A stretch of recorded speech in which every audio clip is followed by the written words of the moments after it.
दोस्तों, सोचिए एक बिल्कुल आम सुबह। घर के किचन में हल्की हल्की धूप खिड़की से अंदर आ रही है। गैस स्टोव पर रखी केतली में चाय उबल रही है।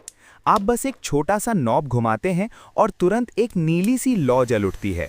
सब कुछ इतना आसान लगता है जैसे ये गैस बस ऐसे ही सिलेंडर में भर दी गई हो। लेकिन क्या आपने कभी सोचा है ये एलपीजी गैस आखिर आती कहाँ से है, कैसे बनती है और किन-किन जटिल प्रक्रियाओं से गुजरकर आपके किचन तक पहुंचती है? आज हम इसी सफर पर निकलेंगे, एक ऐसी यात्रा पर जो धरती की गहराइयों से शुरू होती है और आपके घर के चूल्हे तक पहुंचती है। एलपीजी यानी लिक्विफाइड पेट्रोलियम गैस, ये मुख्य रूप से दो गैसों से मिलकर बनी होती है, प्रोपेन, ब्यूटेन। लेकिन ये गैसें सीधे आसमान से नहीं आती। इनकी शुरुआत होती है लाखों साल पहले, जब धरती पर मौजूद पौधे, जीव जंतु और समुद्री जीव मरकर मिट्टी के नीचे दब गए। समय के साथ अत्यधिक दबाव और उच्च तापमान इन सभी कार्बनिक पदार्थों को बदलकर बना देते हैं क्रूड ऑयल और नेचुरल गैस में। यही है एलपीजी की असली जड़। अब सवाल आता है, इन संसाधनों को धरती से बाहर कैसे निकाला जाता है? इसके लिए इस्तेमाल होती है एक जटिल प्रक्रिया, ड्रिलिंग।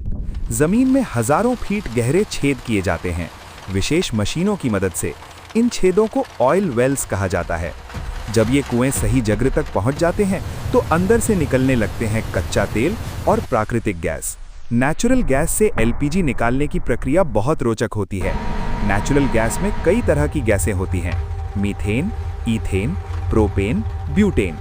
इनमें से प्रोपेन और ब्यूटेन ही एलपीजी बनाने के लिए उपयोग किए जाते हैं। पहले गैस को ठंडा किया जाता है, फिर उसे दबाव में रखा जाता है। इससे अलग अलग गैसें अलग हो जाती हैं। इस प्रक्रिया को गैस प्रोसेसिंग कहते हैं। अंत में प्रोपेन और ब्यूटेन को अलग कर लिया जाता है और यहीं से एलपीजी बनने की शुरुआत हो जाती है। अब चलते हैं एक बड़ी ऑयल रिफाइनरी में। यहाँ क्रूड ऑयल को कई अलग अलग हिस्सों में बांटा जाता है। Step 1, fractional distillation. Crude oil को एक विशाल टावर में गर्म किया जाता है, जिसे कहते हैं डिस्टिलेशन कॉलम। इसमें अलग अलग तापमान पर अलग अलग पदार्थ अलग हो जाते हैं। एलपीजी सबसे हल्की होती है, इसलिए सबसे पहले निकलती है। रिफाइनरी में एक और प्रक्रिया होती है, क्रैकिंग। इसमें बड़े बड़े हाइड्रोकार्बन मॉलिक्यूल्स को तोड़कर छोटे छोटे मॉलिक्यूल्स बनाए जाते हैं। इससे ज्यादा एलपीजी और ज्यादा पेट्रोल बनाया जा सकता है। अब तक एलपीजी गैस के रूप में होती है, लेकिन सिलेंडर में तो हमें लिक्विड दिखती है। तो ये कैसे होता है? एलपीजी को उच्च दबाव में रखा जाता है। इससे ये गैस से तरल या लिक्विड बन जाती है। यही कारण है कि इसे कहा जाता है लिक्विफाइड पेट्रोलियम गैस। अब एलपीजी तैयार हो चुकी है, लेकिन इसे आपके घर तक पहुंचाना भी एक बड़ा काम है। स्टोरेज। बड़े बड़े टैंक में एलपीजी स्टोर की जाती है। ये टैंक बहुत मजबूत होते हैं और उच्च दबाव सहन कर सकते हैं। एलपीजी को टैंकर ट्रक, ट्रेन और पाइपलाइन, इन सभी के जरिए एक जगह से दूसरी जगह भेजा जाता है। अब एलपीजी पहुंचती है बॉटलिंग प्लांट में। यहाँ होता है सबसे महत्वपूर्ण काम, सिलेंडर भरना। इसकी प्रक्रिया है खाली सिलेंडर की जांच, लीकेज टेस्ट, वजन मापना, एलपीजी भरना और सील करना। हर सिलेंडर को पूरी सुरक्षा जांच के बाद ही भेजा जाता है। एलपीजी बहुत उपयोगी है, लेकिन अगर सही तरीके से इस्तेमाल न किया जाए तो खतरनाक भी हो सकती है। सुरक्षा उपाय के लिए एलपीजी में बदबू मिलाई जाती है ताकि लीकेज का पता चल सके। सिलेंडर मजबूत बनाए जाते हैं, रेगुलेटर सुरक्षित होता है।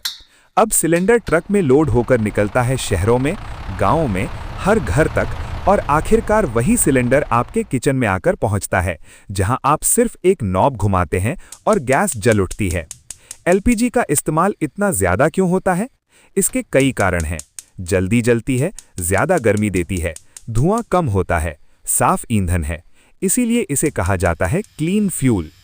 एलपीजी बाकी ईंधनों की तुलना में कम प्रदूषण करती है, कम कार्बन उत्सर्जन होता है, इसीलिए ये पर्यावरण के लिए भी बेहतर मानी जाती है। आज के समय में एलपीजी का उपयोग घरों में, उद्योगों में, गाड़ियों में हो रहा है। भविष्य में और ज्यादा सुरक्षित और ज्यादा पर्यावरण अनुकूल ईंधन विकसित किए जा रहे हैं। तो दोस्तों, अब जब भी आप अपने किचन में गैस जलाएं तो याद रखिएगा, ये सिर्फ एक सिलेंडर नहीं है, बल्कि लाखों साल की प्राकृतिक प्रक्रिया, आधुनिक तकनीक और हजारों लोगों की मेहनत का नतीजा है। धरती की गहराइयों से निकलकर, रिफाइनरी से गुजरकर, सुरक्षित तरीके से आपके घर तक पहुंचने वाली एलपीजी गैस की ये अद्भुत यात्रा। यही है असली कहानी, एक छोटी सी नीली लौ के पीछे छुपी बड़ी दुनिया की। अगर आपको ये जानकारी पसंद आई हो तो इसे शेयर जरूर करें, क्योंकि ज्ञान जितना बांटोगे उतना बढ़ेगा। और इसके साथ ही हमारे चैनल को लाइक और सब्सक्राइब कीजिए। धन्यवाद।